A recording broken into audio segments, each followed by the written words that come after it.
just going out there instead of, oh, I don't know everything yet, meeting with people, being honest about it and be like, I'm going to work really hard for you. Like, I am new. I never tried to hide that, because I think honesty is the best policy, but I was never afraid to not know everything. It was like, I'm going to learn as I go.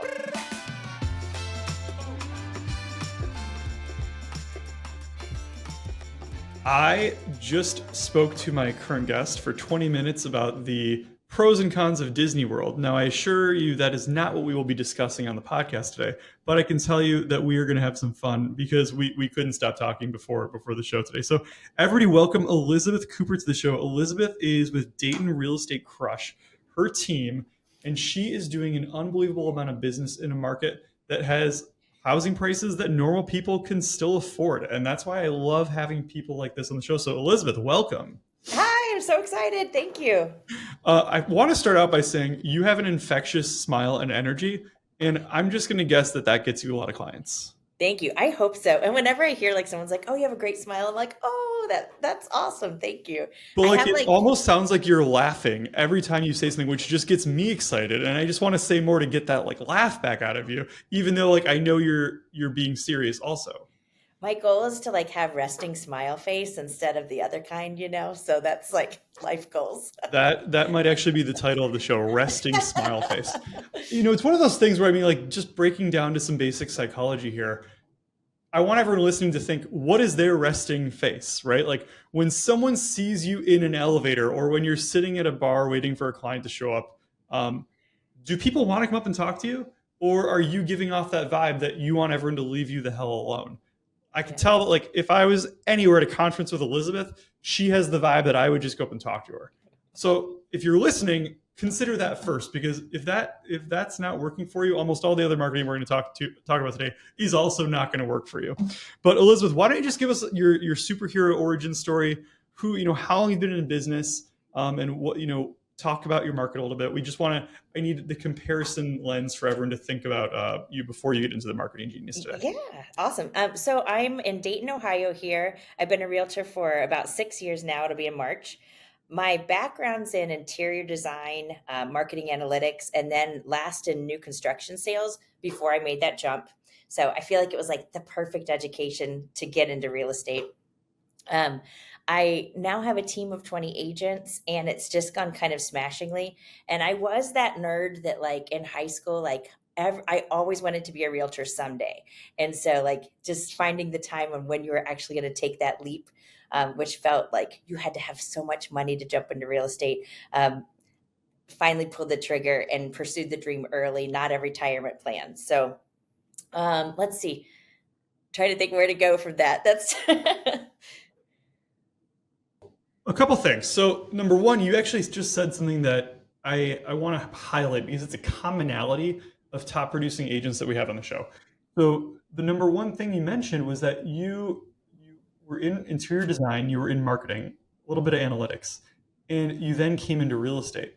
And I think it's really interesting because we hear so often that people found success in other industries, but then when they came into real estate, they brought all those skills with them. So in essence, like when your clients are choosing to work with you, you're not just a real estate expert. They're getting the interior design expert. They're getting the marketing expert. They're getting someone who understands data. And real estate at the end of the day right now, guys, is becoming a data game if it's not already in your market. And so it's that extra value. So again, like that's the big, another one, like a write this down moment for anyone listening. Think about what skill sets you bring from your past career if you've been in the business for 5 years or less.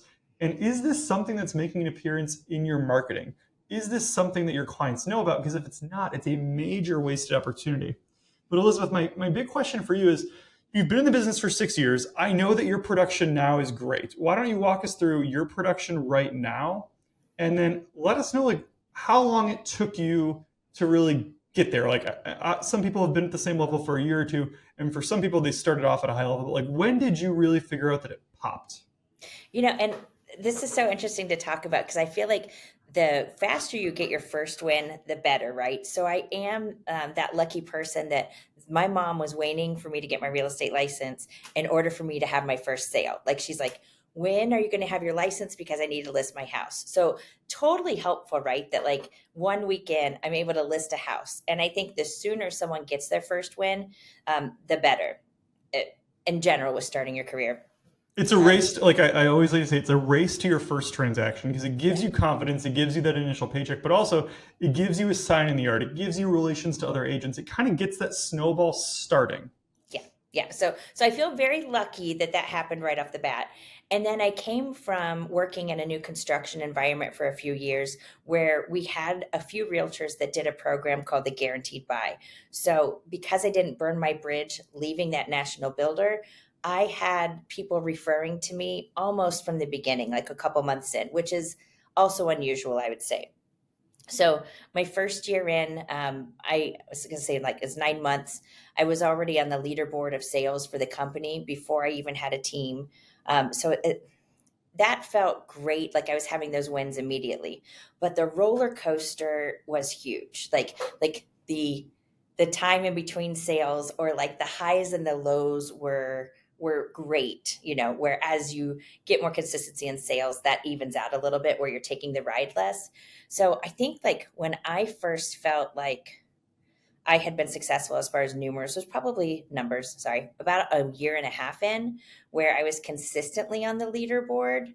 And I then got to the place where I wouldn't say yes to everything that was asked. Like where before I thought I cannot pass on anything, even though I know this is, not a good use of my time or I have something really important, I can't say no because I'm launching my own business. So about a year and a half in, I say is where I felt like, okay, I'm actually good at this. The business is going to continue to come because I'm doing what I'm supposed to be doing. And then I'm seeing the recognition regularly that I'm hitting good numbers. So there's a really interesting one there, and I want to make sure that we describe it in a level of detail that people understand. You mentioned that for your first year and a half, you in essence said yes to everything. Yeah. And then you mentioned that you got to that level, you got to whatever level is comfortable for you, and you started becoming more selective. You almost like you probably made a business plan, and then certain requests of you made sense for your business plan, and certain didn't. Yeah. When new agents hear this, or agents that are not hitting their numbers, I want you to take all of this with a grain of salt because we hear trainers and coaches and top producing realtors say, respect your time, have a plan, don't say yes to everything. But Elizabeth did say yes to everything for the first year and a half. And whether she knows it or not, that probably led to a lot of things. Like when that first builder called her that she used to work for and they presented her with this opportunity, had she mentioned that to another realtor, they might have said, oh, you don't want to do that. There's all these, this is a risk, it's a liability, it's this, that, and the other. But you say yes to everything. You take the meeting, you see what happens. And so I want new agents or agents that aren't hitting their numbers to be open first and foremost and to really learn what works and what isn't working for them. Because if you say yes to 10 meetings, one of them is going to go somewhere. Yeah. One of them is going to be that breaking point, that big opportunity. And you cannot be closed off in the beginning of your career, even if your trainer who's already doing those huge numbers tells you that you need to be. Something I see repeatedly too with new agents, and I still to this day, like after having new agents come onto the team, I am never 100% accurate on who's going to be successful.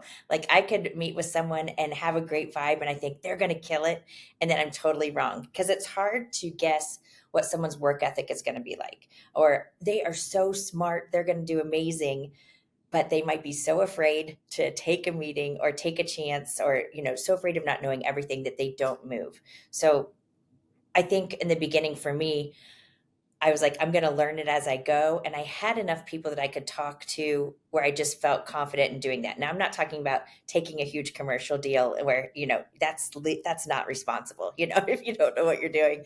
But just going out there instead of, oh, I don't know everything yet, meeting with people, being honest about it and be like, I'm going to work really hard for you. Like I am new. I never tried to hide that, because I think honesty is the best policy, but I was never afraid to not know everything. It was like I'm going to learn as I go. Well, yeah, And and I think part of that conversation is number one, marketing your past experience that relates to real estate. So when you're meeting with someone, it's never, hey, I'm new. It's, hey, I've been in the real estate and construction world for 10 years. yeah, Now, if they ask you how long have you been a residential licensed realtor in Dayton, you would say 2 months, right, or yeah, whatever that number is. But it's using the information you have and the clout that you have to put yourself forward in that best light, and then never saying I don't know or turning down an opportunity because you don't know, but instead saying I don't know right now, but I want to give you the best possible information. I will find out from you and I'll get back to you by Tuesday. Yeah, Some version of that. So Elizabeth, how absolutely. much what's your volume? What was your units this year? Yeah, so I do Or I around guess it would 50. be last year at this point. Yeah, yeah, just ran those. Around 15,000 last year, and last year was a little, I'm gonna call brutal for me, where I definitely was down from the year before. I didn't do my units, so bad girl Yeah. on my data there. And team-wise, usually we're around 45 million, and definitely wanting to be in that 50-55 next Okay. goal So you level. got to But 40, you're hoping to go to yeah, 55 million next. And what's the average absolutely. purchase price in your area? Yeah, it's around 250 and that's gone up the last couple years, but 250 on average in our area. And I'd like to highlight that really quick for people listening. I mean, we've talked to agents in California doing two deals for 50 million. But I mean, Yeah. you're in middle America, Ohio. I mean, you're just below us in Michigan, and your team's doing 45 million, made up of $250,000 dollar transactions.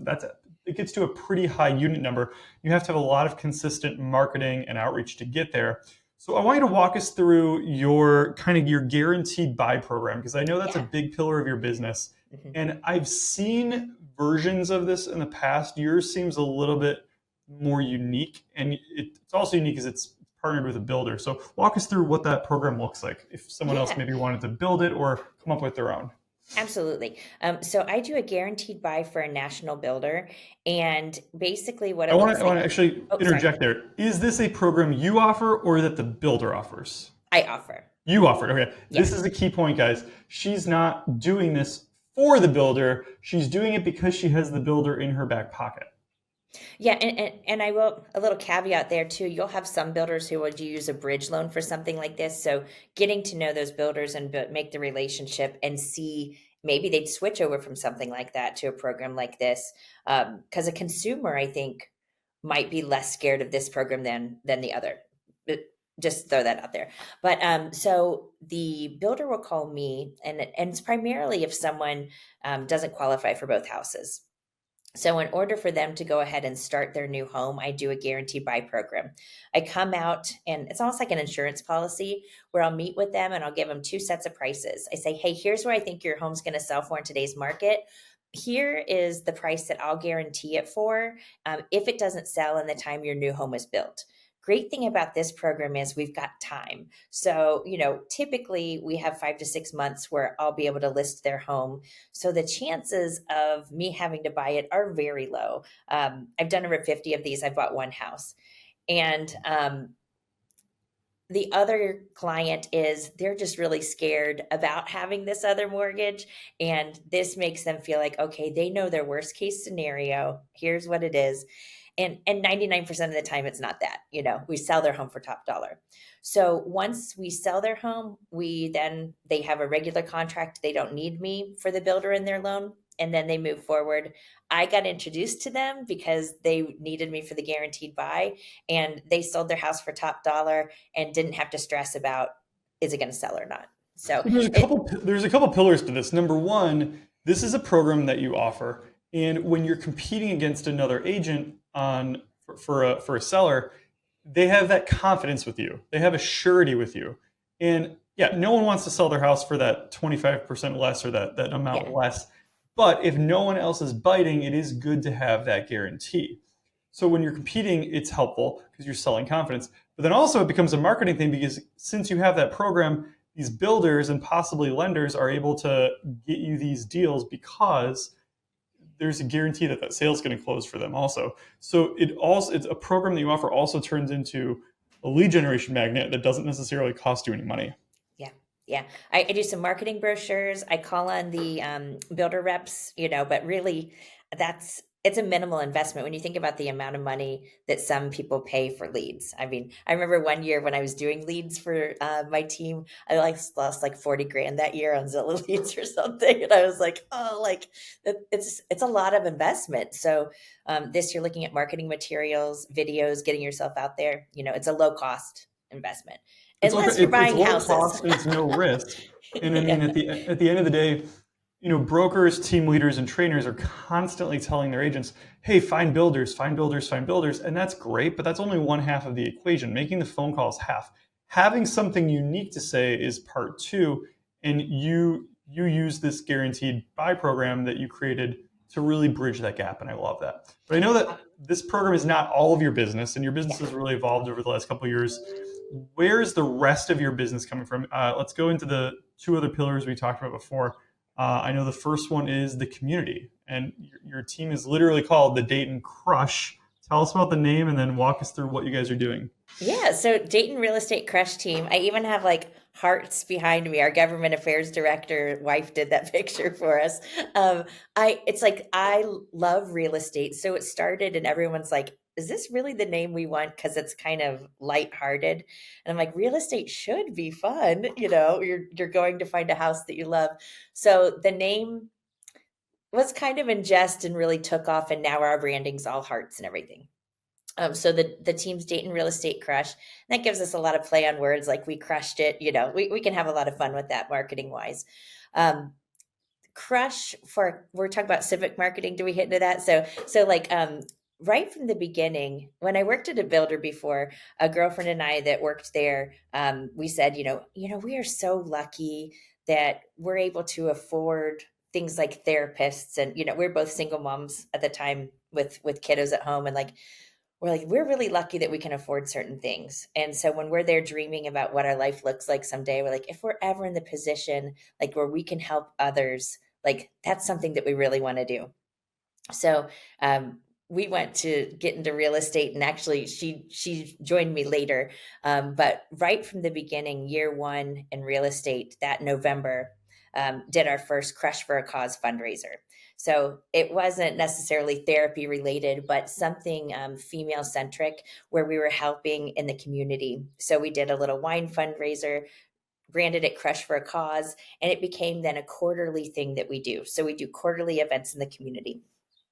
We're out there helping organizations that help Dayton. So we bring them in, we get together and do something fun. So, like, one of our most popular things is music bingo. So the community comes together, the charity will come in.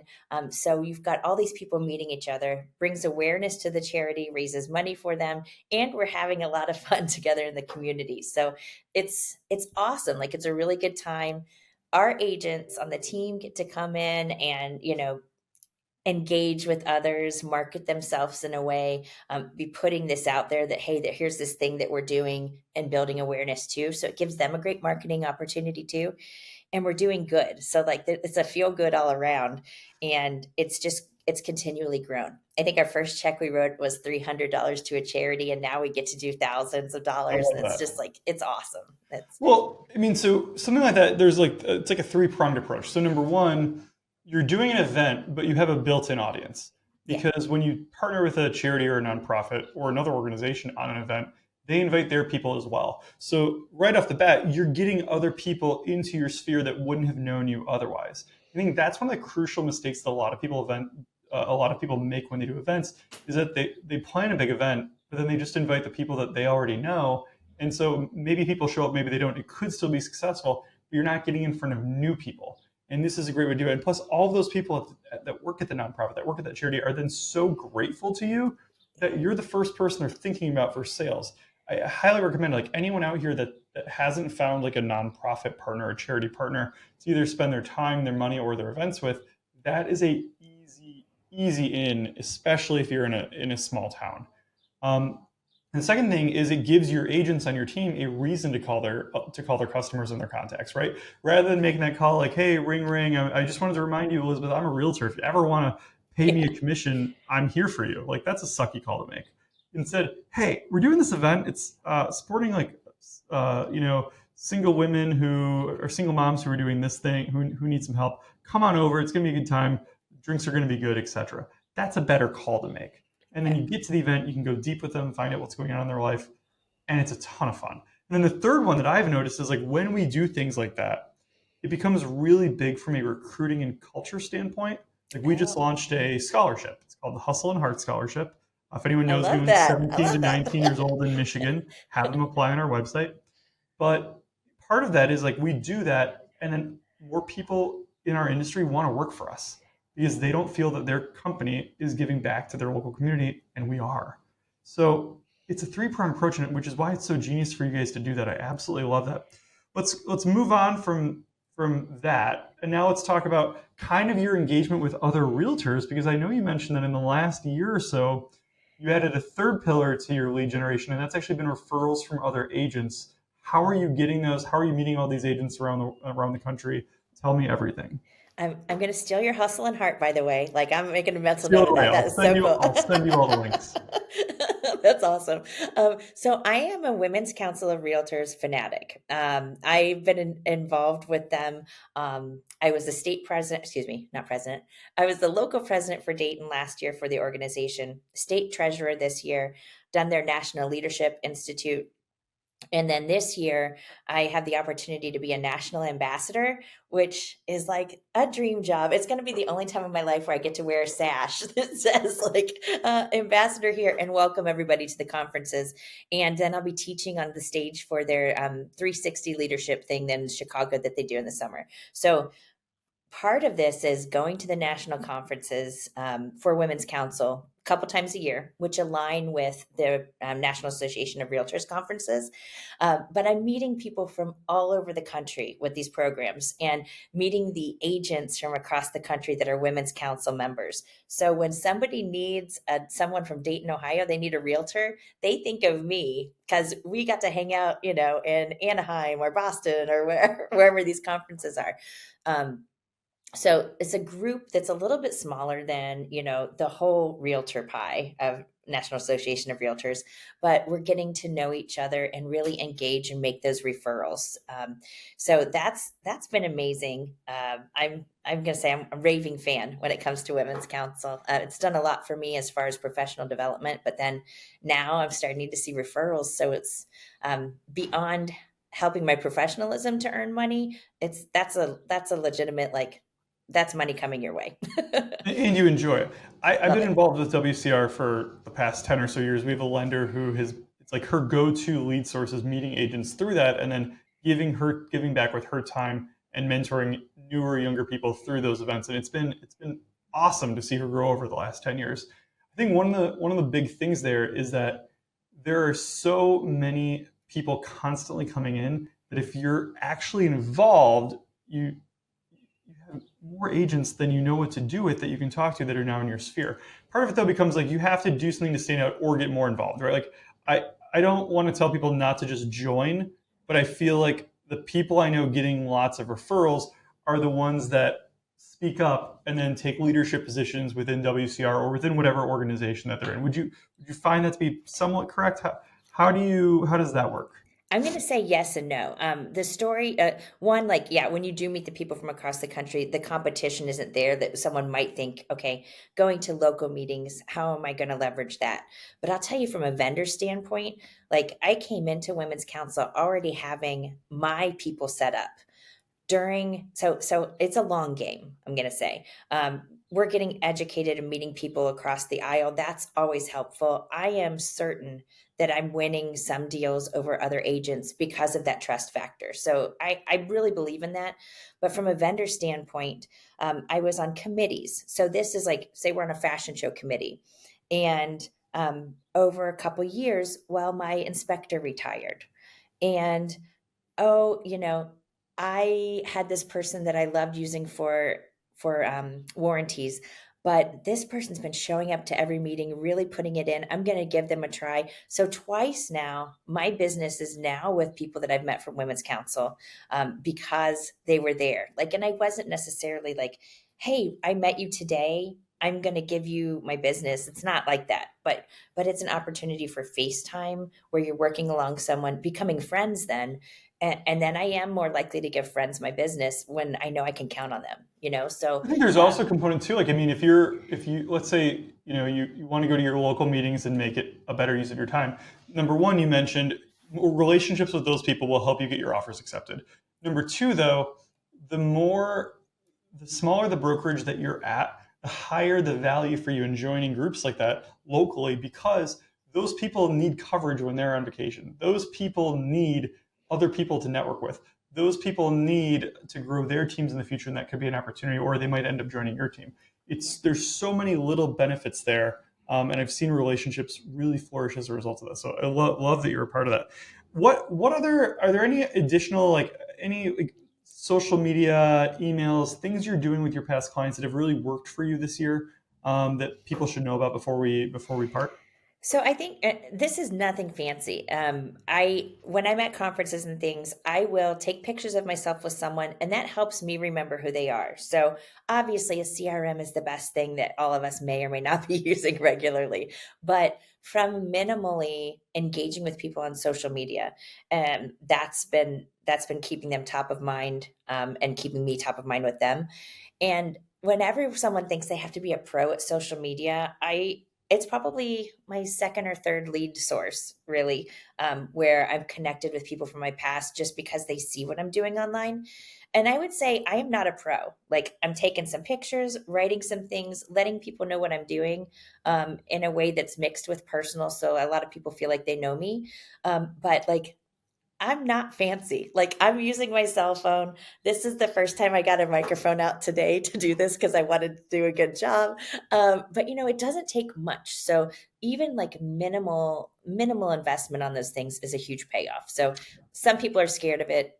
Come and join the old people on Facebook, whatever. I'm here for Well, it. it's interesting because, we talk about social media, and I think a lot of agents look at it like it's a lead generator, and then they give up because it's not generating them new leads. But I like to look at social media as like an extension of my CRM. It's kind of like a Rolodex with a save button. Like, I meet you, we kind of know each other now, but like I don't want to forget about you, so I'm going to connect with you on social media, so that at least like there's that chance that Yeah. the algorithm serves us up some stuff about each other, and we can reconnect when it makes sense, right? And that's really the win here because, realtors for years paid money to like send out friggin' recipes to Yeah. past clients and to put billboards out and newspaper ads out. And I mean, if you, many of you guys are putting your faces on bus, bus pillar and benches and golf course benches, that's all just for branding and to stay top of mind. Social media does all those things for free, Yeah. right? Like if any of those are your goals, make sure that you're also doing the bare minimum on social. It does not need to be a lead generator. It just needs to be a top of mind generator. So Elizabeth, thank you so much for everything you said today. We've gotten a ton out of this. Anyone listening, I need your help. I need you to go on the podcast store, hit subscribe, leave a review. The more reviews we get, the better quality people we get, but we get more people like Elizabeth. But for now, if you want help from Elizabeth on any of the things that she mentioned, or you have a client moving to the Dayton area who you want to refer over, I'm sure she will take care of you and them. Elizabeth, how could someone get a hold of you? Yeah, so Elizabeth Cooper, in Dayton, Ohio. And if you don't know Dayton, Ohio, we have a large Air Force base. So that's definitely something where, if you work with military, you're going to want to save my number. So I'm a caller texter. Text is my preferred, 937-272-2902. Feel free to shoot me an email, Elizabeth at DaytonRealEstateCrush.com. Wish I would have shortened that email. And then you can go to www.DaytonRealEstateCrush.com. And of course, I'm on the socials, Facebook, Instagram, and we'll see if TikTok sticks around, but We'll see by the on there time this too. episode's Yeah. aired, that might have Yeah. changed. Well, Elizabeth, thank you so much, and I'll talk to you soon. Thanks, Matt.